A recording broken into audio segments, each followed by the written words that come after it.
Salut les internautes. Mon œil jette un coup d'œil au devoir de vigilance avec Montasser Zien et Othman Karari, directeur de la CMAIS, la compagnie méditerranéenne d'analyse et d'intelligence stratégique à Rabat. On va donc parler business avec l'Europe et intelligence économique. Je suis Rizlan Mathieu, vous écoutez Mon œil. Bonjour Montasser. Bonjour Othman. Bonjour Rizlan. On va parler du devoir de vigilance qui va bientôt être adopté par l'Union européenne. Je vais d'abord vous poser une question par rapport au pourquoi et comment. Pourquoi ce devoir de vigilance et comment ça va se passer?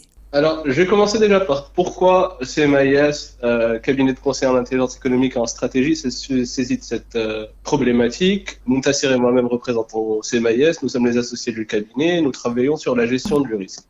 Et à partir du moment où des premières ébauches de cette loi sur le devoir de vigilance européen, nous avons considéré que c'était une problématique qui pouvait impacter fortement les entreprises marocaines, qu'elles soient exportatrices ou sous-traitantes.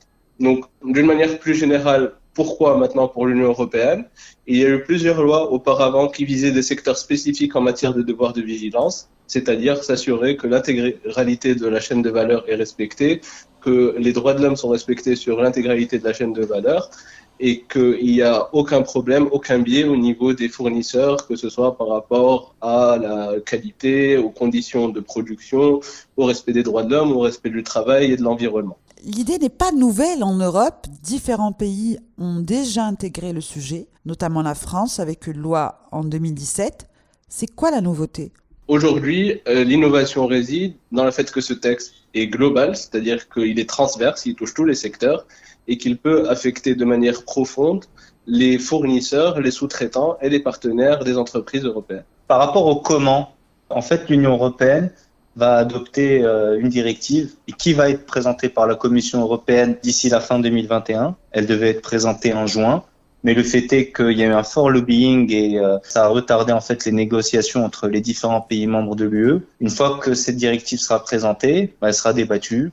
Elle devrait être soumise au Parlement et au Conseil européen pour un vote. Et une fois que cette directive sera votée par le Parlement, elle devra être transposée sur le droit des États membres et stable sur une période de 18 à 24 mois pour pouvoir l'adopter et la transposer sur l'ensemble du droit national de chaque État membre. Alors messieurs, on vous écoute. Qu'est-ce que ça va changer en Europe ?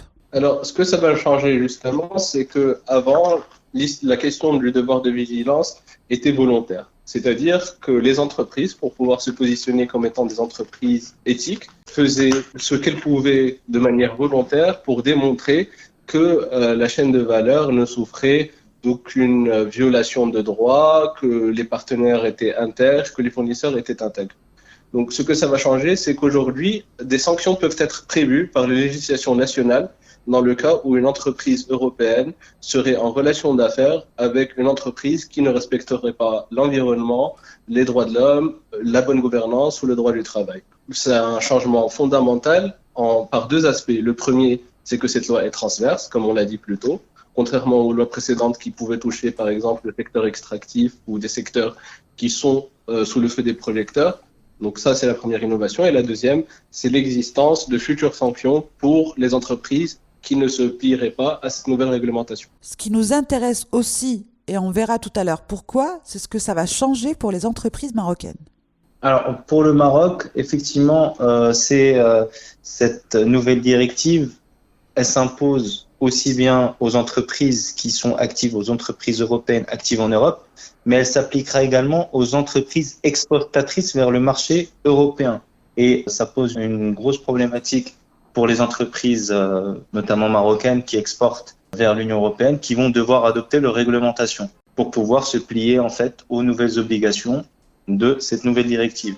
Se mettre à niveau et notamment pouvoir veiller à ce que aussi bien les fournisseurs des entreprises marocaines que les sous-traitants appliquent en fait des politiques qui sont conformes aux droits de l'homme, au respect de l'environnement et à la bonne gouvernance. Qu'est-ce qu'on veut dire exactement ? Qu'est-ce que veut dire l'Europe exactement par le respect de l'environnement, par le respect du droit du travail et par la bonne gouvernance ?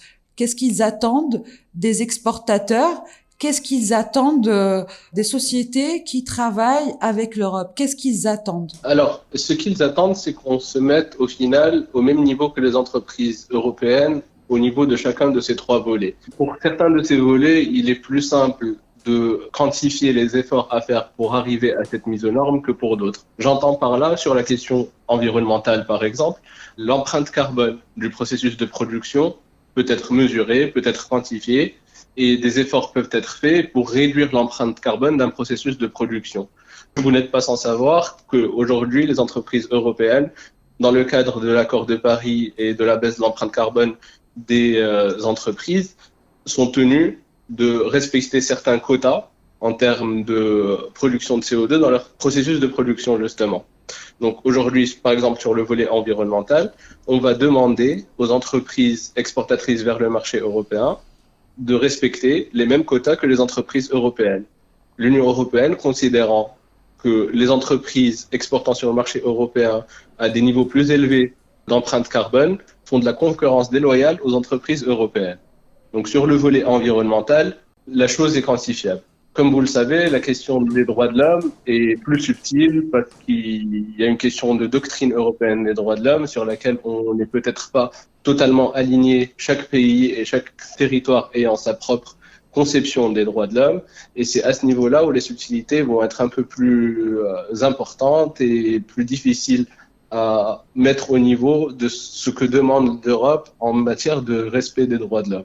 Enfin, en matière de bonne gouvernance, c'est là où des outils tels que la due diligence peuvent intervenir pour arriver à corriger le biais et permettre aux entreprises marocaines d'être aux normes, parce que l'idée est de savoir si une entreprise est en adéquation avec la législation au niveau fiscal, au niveau de son conseil d'administration, au niveau de sa politique anticorruption. Et à ce niveau-là, les entreprises marocaines devront se faire assister par des tiers qui vont s'assurer justement que sur l'intégralité du processus de production, ces normes de gouvernance sont respectées. Je voudrais rajouter un petit point par rapport à la gouvernance. Alors, il s'agit avant tout de mettre en place des solutions pour améliorer la transparence, notamment la transparence sur qui sont les fournisseurs et d'où proviennent les moyens qui sont utilisés dans la chaîne de valeur.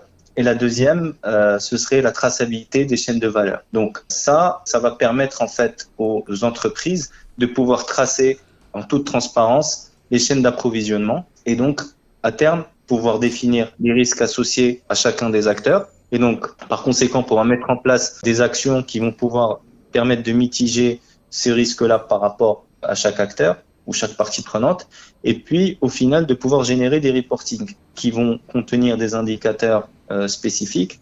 Donc pour l'instant, comme la réglementation et la directive n'a pas encore été publiée, ces indicateurs-là ne sont pas encore précisés. Ces indicateurs-là, on finira par les avoir une fois qu'il y aura eu une convergence des États membres sur ce que doit être ce devoir de vigilance. Et ça va conduire à la réalisation de reporting généraux et notamment de stratégies de vigilance et de reporting sur le devoir de vigilance mené par chacune des entreprises. Et il est possible que ce devoir de vigilance reporting soit également demandé aux entreprises qui, elles, veulent des entreprises qui sont présentes dans un territoire tierce de l'Union européenne, qui, elles, vont être amenées à s'attaquer à un marché européen ou entrer sur le marché européen. En fait, il y a une question qui me vient parce que j'aime bien écouter Idriss Aberkane. Je l'entends là dire le zéro risque n'existe pas.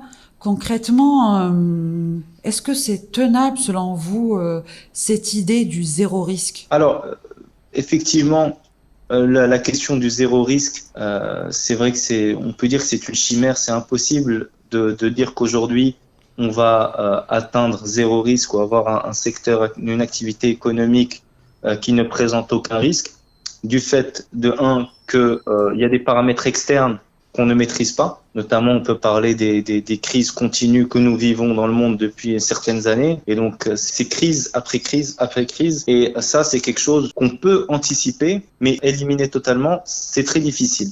Par contre, le devoir de vigilance en soi, son objectif, c'est d'essayer de limiter, ou plutôt, on va dire, de tendre vers zéro, ou faire tendre vers zéro l'ensemble des risques. Donc, le fait de pouvoir cartographier l'ensemble des parties prenantes, de prendre des dispositions à travers des activités de due diligence par rapport à chaque partie prenante, voir quels sont, on va dire, l'état ou les menaces ou les risques qui peuvent survenir en travaillant avec tel fournisseur, tel sous-traitant, Là, effectivement, ça permet à l'entreprise et aux dirigeants de pouvoir prendre une décision qui permettrait de contourner un risque ou de l'éviter. Et ça, c'est très important.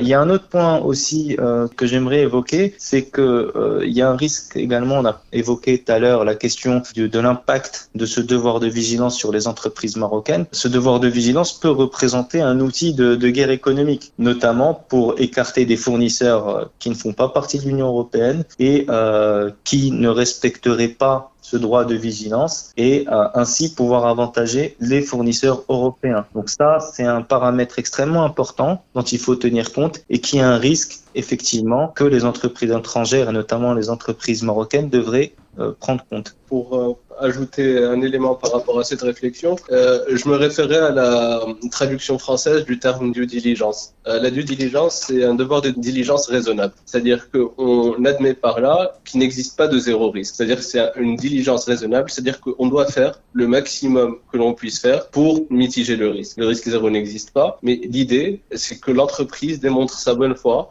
dans la mise en place de tous les process qui vont permettre de réduire le risque et de l'identifier tout d'abord, puis de le mitiger. Donc on a bien compris tout à l'heure, ça va être effectif dans les mois à venir. Ça veut dire que les entreprises marocaines doivent se préparer très rapidement.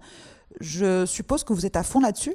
Alors absolument. En tant que praticien de l'intelligence économique, nous pensons qu'il est extrêmement important pour les entreprises marocaines de se préparer en vue de cette échéance. Et au-delà de cette échéance, et je vais expliquer en quelques mots pourquoi. Pour cette échéance, de manière directe, premièrement, le fait de se mettre à niveau pour les entreprises marocaines permettra d'avoir un avantage comparatif par rapport aux autres pays qui s'intéressent au marché européen en étant tout de suite ready to do business avec l'Union européenne, en étant aux normes, en ayant cartographié sa chaîne de valeur, ses fournisseurs et de pouvoir être prêt à saisir des parts de marché qui pourraient éventuellement être perdues par des entreprises d'autres pays qui ne s'y seraient pas préparées. Deuxièmement, et de manière plus large, et au-delà du devoir de vigilance, nous sommes entrés dans une ère du risque, comme l'a dit plus tôt Muntasir. Et cette ère du risque suppose que aujourd'hui, la scrutiny des acteurs internationaux, des fonds d'investissement, des bailleurs de fonds sur les questions ESG est de plus en plus forte. Donc les entreprises marocaines auraient tout à gagner à se préparer à ces échéances en faisant en sorte de se mettre à niveau sur ces trois critères, que ce soit la gouvernance, l'environnement, le respect des droits de l'homme, au plus tôt. Moi, je voudrais juste dire un dernier mot, c'est qu'aujourd'hui, au niveau aussi bien des acteurs publics que des acteurs privés, il est temps de changer de paradigme, c'est-à-dire qu'il ne faut plus être dans la réactivité, il faut plutôt être dans la proactivité. Et le fait d'anticiper ce devoir de vigilance et d'anticiper l'impact potentiel qu'il peut avoir sur l'activité commerciale et économique d'une entreprise, ça participe à cette proactivité. Il est donc nécessaire aujourd'hui pour les entreprises de commencer à se préparer dans le but de ne pas se voir perdre une part de marché importante dans un marché aussi important qu'est celui de l'Union européenne. Merci Muntasser, merci Othman pour cet éclairage, c'était très clair. Je donne à ceux qui veulent savoir qui vous êtes et connaître vos activités les coordonnées de votre site internet, c'est mais-strat-de-stratégie.com. Mon œil, c'est terminé pour aujourd'hui. À bientôt pour un nouveau podcast.